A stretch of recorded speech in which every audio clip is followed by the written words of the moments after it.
Hello, this is Dr. Mark Miravalle, Professor of Theology and Mariology from the Franciscan University of Steubenville in Steubenville, Ohio. I am here in Ireland with Anne, the lay apostle, and we will be speaking about the spiritual movement of the lay apostles of Jesus Christ, the returning King. It is important to keep in mind that all the messages that Anne has received have been released with the permission of the local bishop, Bishop Leo O'Reilly from the Diocese of Kilmore, Ireland, and have been submitted to the Vatican Congregation for the Doctrine of Faith for examination. Each and every dimension of this apostolate is completed in submission and in obedience to the local bishop and to the magisterium of the Catholic Church. Every true Christian is trying to do the Father's will, right? And in some way, it's the great nutshell of all spirituality. Not my will, but the Father's will. Mm-hmm. Realistically, also, there are distractions that are going to enter our lives, and we're going to have to make some hard choices on what we have to say no to, which could be a good, to say yes to what's the greater good, which is our Lord's will. Let's examine this October 7, 2004 message, and these are the words of Jesus. Quote, "My little apostles must put aside tasks that do not further my will. At this time, I am asking each one of you to bring the good news to souls. This is your heavenly instruction. I ask that you do this through your duty, first of all, because it is in living the holy and sacred life, following me in your daily duty, that I can bring you to holiness. This example of faithfulness will say far more to others than if you neglected your duty. So that is your first priority, and you may rest in the fact that this comes from me. The second priority, then, must be the spreading of these words. I want my words to move through your world steadily. I do not want a frantic haste, but neither do I want unnecessary delay.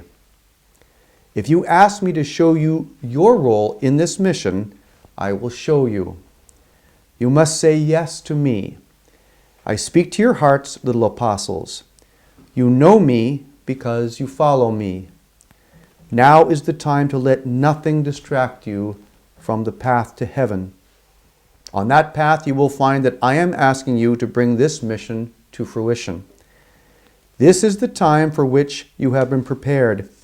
Many join the cause. Welcome them. Move forward with the greatest humility, because you have each been chosen to do your little part. With your beautiful and total yes, I intend to save many souls. Do not be distracted.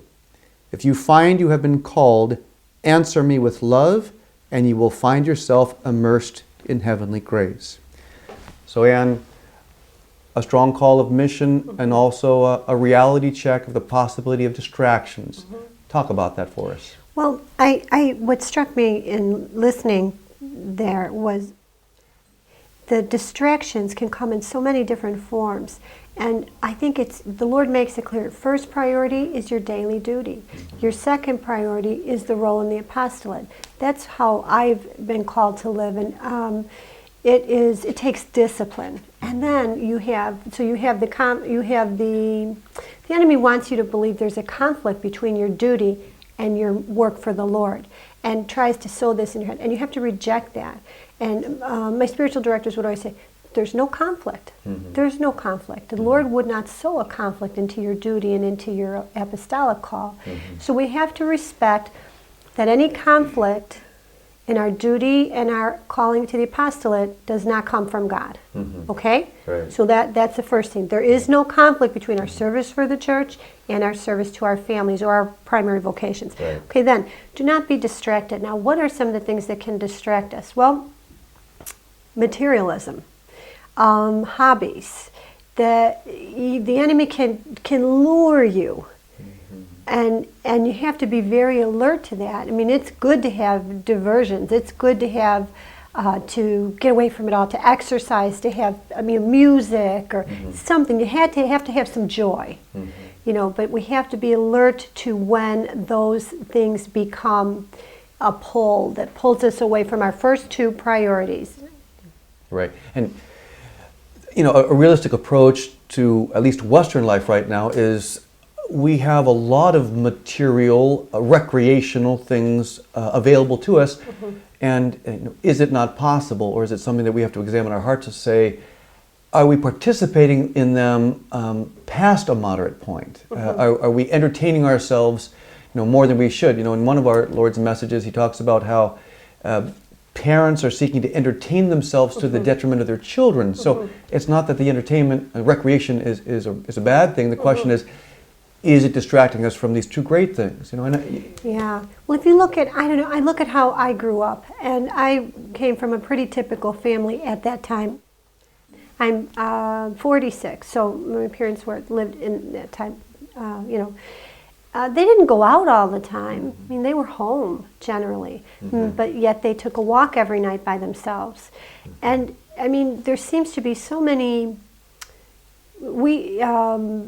pulls on our time. This dinner and this, that, and this and this.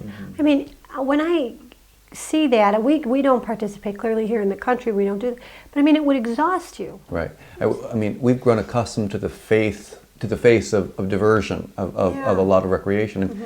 And our Lord then says, I do not want a frantic haste, but neither do I want unnecessary delay. I mean, there's kind of a peaceful urgency that comes with this message.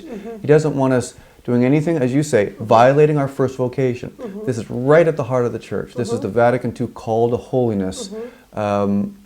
Duty first, sanctification through duty. This is the wisdom of St. Francis de Sales and things like that.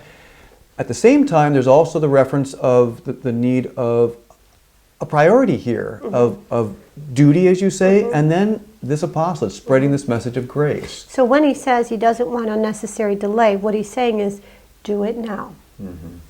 Very simply, move, work, serve. Right, and that's all of us in our different ways. We can all exercise lay apostolate according to our vocations, and there's opportunities to bring Christ almost daily to different people, in different ways, of course. But I think, Jesus is saying, if you say yes to me, I speak to your hearts. If you ask me to show you your role in the mission, I will show you. And that means that when we hear this, I think we have to immediately say, all right, Lord, what's my role? I'm ready. What's my role? That's right. And we have to assume a role. We have to assume an apostolic call, each and every one of us. And when we're doing that, it goes back to what we've talked about before, this quiet in the heart. It's not enough to ask him and then not to listen to the answer. And there's a real sense where our Lord is guiding this apostolate so profoundly that if we ask, we can expect to get something back, can't we? And he will respond to us.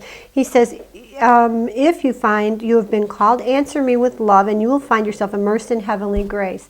So he gives the tap, and then we listen. And then we should listen very calmly and peacefully and allow the Lord to give birth to the service in our hearts. And, we can't always expect to be comfortable, but we can expect peace. Right. So an examination of heart regarding distractions, the peace that our Lord is going to sustain this movement, and each of us asking, what are we supposed to do to be lay apostles? Great stuff, great foundational teachings. Thanks, Anne.